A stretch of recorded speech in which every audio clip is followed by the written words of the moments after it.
Hello, my name is Bilay, and this is my presentation on how can gender stereotypes affect children's development.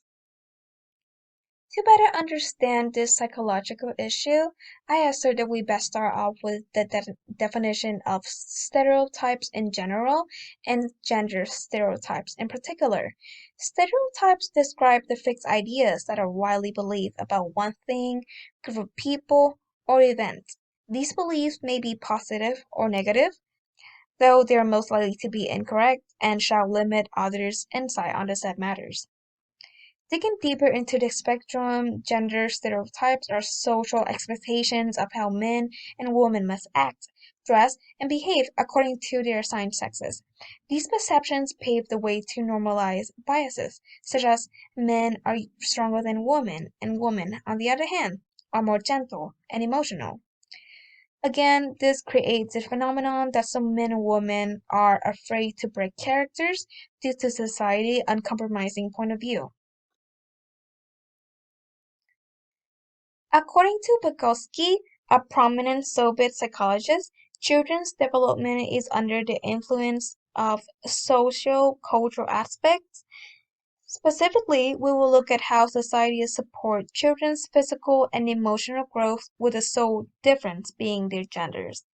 In many cases, the primary and direct source of social cultural influence is the children's caretakers. This will continue to be the key element throughout this presentation. The impact of gender stereotypes is a big umbrella. However, today I will mainly focus on how it affects children's motor skills, emotional intelligence, cognitive ability, as well as children's perception on gender label activities. So, motor skills are crucial to a child's development, and the process starts during the first years of a child's birth. However, it is suggested that stereotypes are the obstacle preventing all children to flourish at the same rate. In this scenario, the disadvantage targets the girls. A study conducted in 2017 called Child Gender Influence Parental Behavior, Language, and Brain Function by Jennifer Mascaro and other experimenters was done on 69 fathers of children in the age of 1 to 2. And keep in mind the age range of those fathers were around 21 to 55 at the time. The procedure called for the mothers of the children to answer a list of parenting questionnaires about how the fathers interact with the children to minimize bias. One of the results record that the fathers of sons are significantly more involved in rough and tumble play, or according to the research, RTP. It includes running, chasing, or tickling compared to fathers of daughters. This data, plus the overgeneralized gender stereotypes, give me enough proof to conclude that due to the ideology that boys are meant to be active and outgoing, they are given more opportunities, such as playing with balls, climbing up shelves, pretend playing with an adult that involve advanced motor skills to develop their ability to walk and run. Given such tools, boys are encouraged to explore the toys and activities using their senses. And eventually, those will stimulate the young boys to stand up straight or even start to grab and reach for support.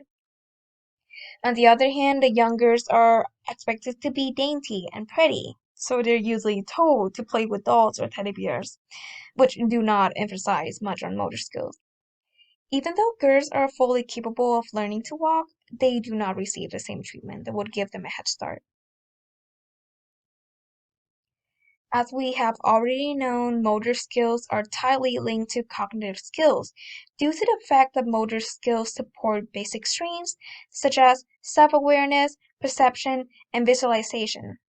Thus, more developed motor skills lead to better cognitive ability. In the study relationship between motor and cognitive learning abilities among primary school age children conducted by Osama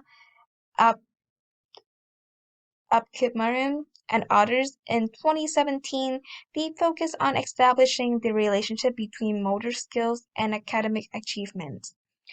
The sample called for 197 elementary age students from 6 to 8, and the procedure was to measure basic motor skills like sprinting for 20 meters, coordination, jumping sideways, push up, sit ups, endurance running for 6 minutes, along with measuring intelligence rate by using standardized IQ tests. The result emphasized a significant correlation between total motor and total cognitive learning abilities, with higher contributions of balancing backward, 6 minutes running, and push-up levels in the performance of the cognitive learning abilities like mathematical thinking and language understanding. So, not only gender beliefs leave our children with unequal chances to develop physical skills, it is also a barrier in the process of improving mental and intelligence for some children.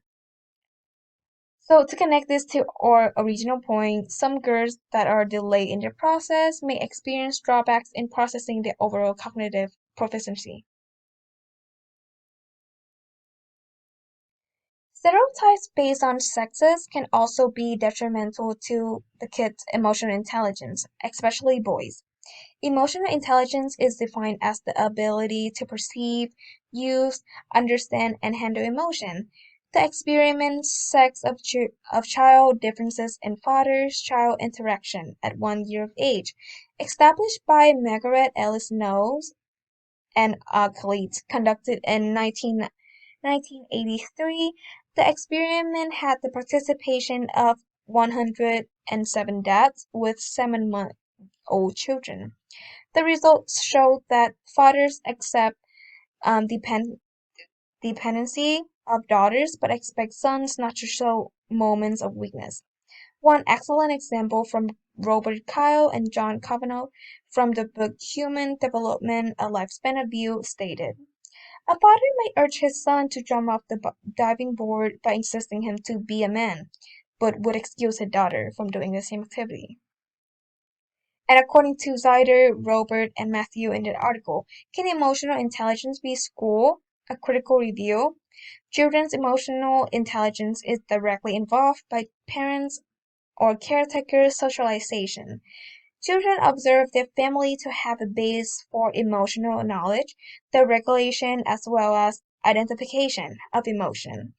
From that, we can confirm the expectation from parents may unacceptably damage the young son's impression of emotional weakness and hurt their ego. Later in life, these men shall view showing signs of vulnerability as a flaw of manhood and would expect others to share the same ideology. It sets the tone for this inappropriate sense of masculinity to be collectively upheld by the community. In addition, they could have trouble being sympathetic toward individuals who show weakness. Also, they would often hesitate from expressing their true emotion, especially sadness, and rather hide it away to appear tough. This ultimately decreases their skills to communicate emotion effectively. Being long exposed to normalized gender norms teaches the kids to think a certain way while choosing which activities to participate in.